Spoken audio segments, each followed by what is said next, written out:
Fala pessoal, o papo de hoje vai ser sobre patologias que são muito frequentes na ortopedia, que seriam as tendinites, as bursites e as entesites. Esse papo eu acho que devia ser uma das primeiras conversas, devia ser o primeiro vídeo, na verdade, pela prevalência dessas doenças, mas enfim, como pediam muito sobre condropatia patelar, muito sobre hernia de disco, eu comecei por esses assuntos. Mas então vamos agora a essas doenças que são extremamente frequentes e na verdade elas são frequentes porque elas podem acontecer em qualquer lugar do corpo, porque a gente tem tendão, a gente tem bursa pelo corpo inteiro, e também por causa da causa base.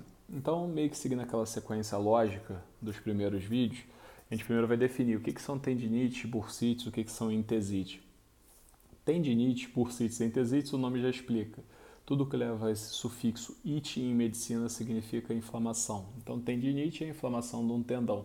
Bursite é a inflamação de uma bursa. Entesite é uma inflamação da êntese, que é essa parte de conexão entre o tendão, músculo, osso. Tá? Então, essas doenças nada mais são do que processos inflamatórios que acometem essas estruturas que são vitais ao nosso sistema osteomioarticular, a parte do ortopedista, né, do nosso trabalho. Tá? A questão maior é a seguinte, mais uma vez, o que faz com que um tecido, um tendão, uma bursa, uma êntese, ela inflame e cause um problema? Antes de mais nada, é importante a gente ter na cabeça o seguinte: sempre que a gente fala em termos de inflamação, sempre que a gente fala em inflamação, as pessoas habitualmente se associam isso a uma coisa ruim, quando não é uma verdade. A inflamação ela é uma resposta adaptativa do organismo.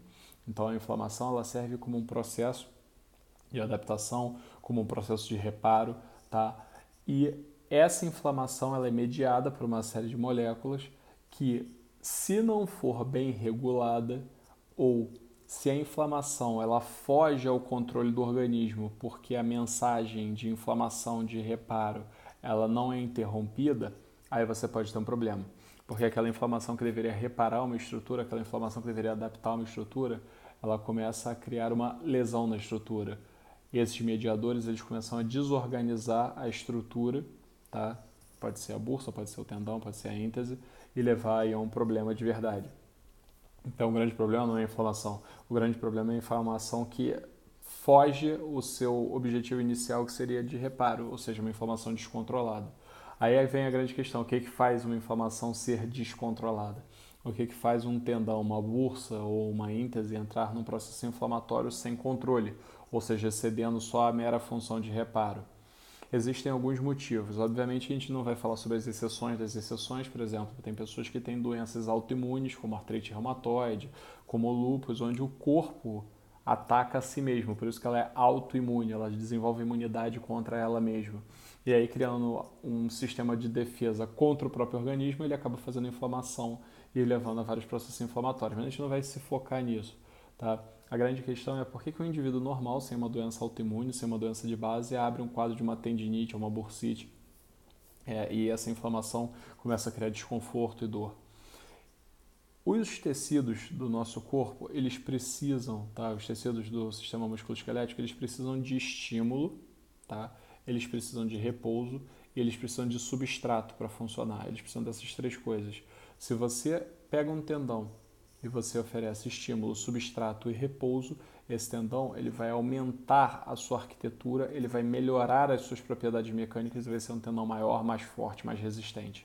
Se você mata um dos três pontos do tripé, você vai ter um problema. Então, se você começa a oferecer estímulo de menos, aquele tendão vai ter problemas, ele vai atrofiar, ele vai sofrer uma alteração nas suas organizações do colágeno, por exemplo. Se você oferecer estímulo demais, a mesma coisa.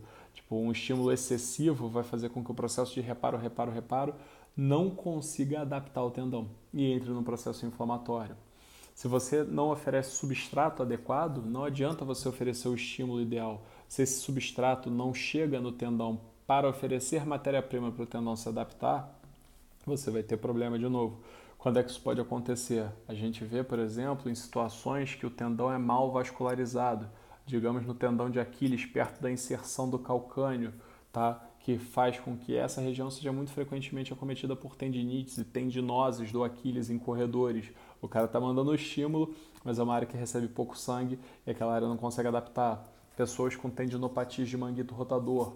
Pega uma paciente, por exemplo, do sexo feminino, entrou na menopausa, ela vai ter uma queda grande dos níveis hormonais dela, tá? Esse tendão, ele não recebe o mesmo suprimento vascular que de uma menina jovem.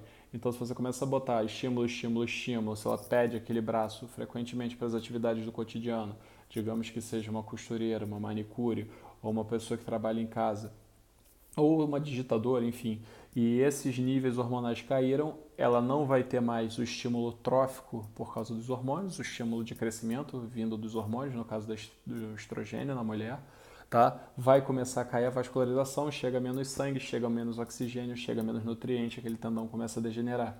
Então, estímulo, substrato e repouso. Se você não tiver repouso adequado, também se você não enviar o estímulo e ter um tempo para o organismo responder àquele estímulo, ele também vai evoluir um problema. É o caso, por exemplo, de pacientes que evoluem com LER, digitadoras que digitam, usam muito os tendões extensores dos dedos, extensores de punho, sem repouso, sem interrupção, e acabam abrindo processos inflamatórios nos tendões. Tá? O epicôndilo lateral é uma área que é muito frequentemente acometida por uma tendinite, né, que a gente chama de epicondilite, porque é a inflamação do epicôndilo, tá, onde se prendem tendões importantes, porque é uma área que é muito solicitada, então tem várias pessoas que usam muito frequentemente, seja a galera da academia, seja a galera que usa muito a mão para trabalhos manuais, e é uma área que recebe pouco sangue, ou seja, é uma área de estímulo excessivo e com pouca nutrição, com pouco substrato. Então é assim, é a cara do problema, tá? Além disso, e como tudo em ortopedia, e talvez seja uma das coisas mais interessantes que mais me encanta na ortopedia, tá? Quando a gente fala em termos de biomecânica e ciências exatas, porque eu gosto muito de engenharia, eu faço doutorado em engenharia, tá? É justamente isso. Existe uma enorme gama de doenças ortopédicas que se desenvolve por conta de distúrbios biomecânicos. A tendinite, a bursite, na maioria das vezes caminha junto com isso. Então você pega um paciente, por exemplo, que tem uma lesão de menisco, um paciente que tem uma artrose de joelho, tá? E ele começa a andar mal, ele começa a fazer uma claudicação, ou seja, uma marcha claudicante antálgica por causa da dor, ele está evitando a dor, e aí ele começa a aumentar o momento do varo adutor do joelho dele, e aí começa a funcionar quem? Para tentar estabilizar a pata de ganso, os tendões da pata de ganso, que são 3 tendões que se prendem fazendo um formatozinho de pata de ganso na parte medial da tíbia, que começa a funcionar demais, demais, demais, e aí inflamam e fazem a famosa tendinite da pata de ganso. Então a tendinite da pata de ganso, ela é uma consequência, uma repercussão de um distúrbio biomecânico da marcha. A gente vê isso muito frequentemente, por exemplo, na bursite do ombro, na bursite subacromial. Pega um paciente que ele tem uma disfunção do manguito, o manguito não funciona adequadamente, ou seja, o manguito não consegue estabilizar a cabeça do húmero adequadamente, e aí ele começa a solicitar para a ação do deltoide, a cabeça do húmero começa a chocar na região do acrômio, ou seja, na região subacromial, numa patologia que a gente chama de impacto subacromial, só que ele tem uma bursa. A bursa ela é uma bolsinha cheia de líquido, tá? Que serve para facilitar deslizamento de tendão, para absorver impacto. E se você começa a sobrecarregar ela direto, porque os tendões do manguito não estão funcionando direito, começa a fazer impacto subacromial, ela vai inflamar. Então você vai abrir um quadro de uma bursite subacromial por causa de impacto subacromial, por causa de disfunção de manguito que não consegue estabilizar, não consegue conter a cabeça almeral. Então, assim, os exemplos são os mais diversos, tá? A gente tem muito frequente nas mulheres também relacionados à menopausa. Por que eu falo direto sobre isso da menopausa? Da andropausa, da diminuição dos níveis hormonais, porque são hormônios importantes, a testosterona e o estrogênio, para manter o seu organismo funcionando, para manter os níveis de estimulação de turnover celular, de renovação celular, de tendões, de músculos, tá? Que na hora que eles despencam, esses tendões eles começam a responder mais devagar. Só que se a solicitação ela continua igual e o tendão responde mais devagar, você vai ter problema. Então pega uma paciente que ela está acima do peso, ela é sobrepesada, ela tem uma fraqueza da musculatura estabilizadora de tronco, da musculatura que é chamada de core, uma fraqueza da musculatura estabilizadora de quadril, dos rotadores de quadril, dos abdutores de quadril. Então na hora que ela bota o pé no chão em apoio unipodal, um pé só, ela começa a sobrecarregar muito a musculatura que se prende na região do grande trocânter, tá? Muito próximo de uma bursa que existe na região do grande trocânter, a bursa trocantérica. bursa trocantérica sobrecarregada por causa da inflamação desses tendões que se prendem ali, pode levar a uma tendinite do glúteo médio associada a uma bursite trocantérica, ou seja, um erro biomecânico, é um paciente sobrepesado com uma musculatura incompetente.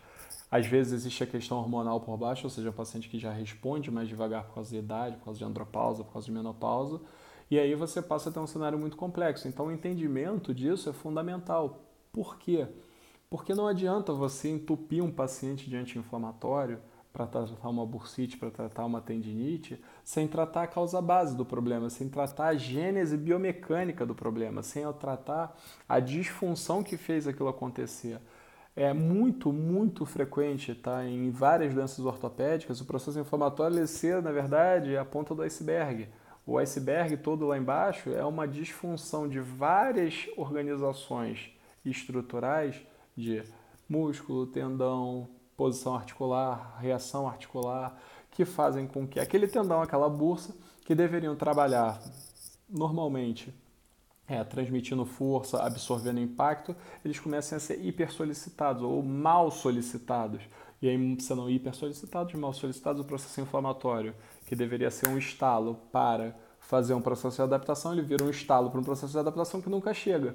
A adaptação é a homeostase daquele sistema de equilíbrio de forças, não chega. E aí o processo inflamatório não cede e aí você começa a ter problema. Porque tendinite crônica leva a degeneração de tendão, leva a desorganização de fibra colágena, leva a tendinose, começa a depositar e fazer fibrose no meio do tendão, que enfraquece o tendão, pode levar a uma ruptura, a gente vê isso muito frequentemente no manguito rotador, ruptura de manguito rotador por conta de processo degenerativo crônico, por conta de inflamação, por conta de distúrbio biomecânico. Então, assim, o assunto é extremamente rico, é extremamente interessante, é extremamente vasto, porque na verdade a gente tem tendão, a gente tem bursa pelo corpo inteiro, então tendinite e bursite, antes de mais nada, para você saber tratar, você tem que saber de qual tendinite ou qual bursite você está falando, e sabendo de qual tendinite ou qual bursite você está falando, você tem que já na sua cabeça ter por trás o entendimento de que aquilo ali provavelmente foi a consequência de um processo de desarranjo na distribuição de forças, no equilíbrio biomecânico do seu corpo. Óbvio, existem exceções, existem os casos das doenças autoimunes que eu citei, existem exceções traumáticas, por exemplo, um lutador de UFC que fica dando cotovelada nos outros e abre um quadro de uma bursite olecraniana por trauma. Não tem nenhum desarranjo biomecânico ali, ele só ficou porrando a cara dos outros com o olecrano e fez um processo inflamatório traumático. Mas isso é exceção e isso é muito fácil de identificar. Na maior parte dos casos, tendinite, bursites, entesite estão diretamente relacionados com uma alteração biomecânica que mexeu com esse tripé: estímulo, substrato e repouso. Beleza? Pessoal, espero que vocês tenham gostado, espero que vocês tenham curtindo os vídeos, espero estar sendo claro. Eu estou tentando fazer o possível para fazer uma linguagem mais direta e sem muita enrolação também, com poucos termos técnicos dentro do possível. Beleza? Beijão para vocês. Tchau, tchau.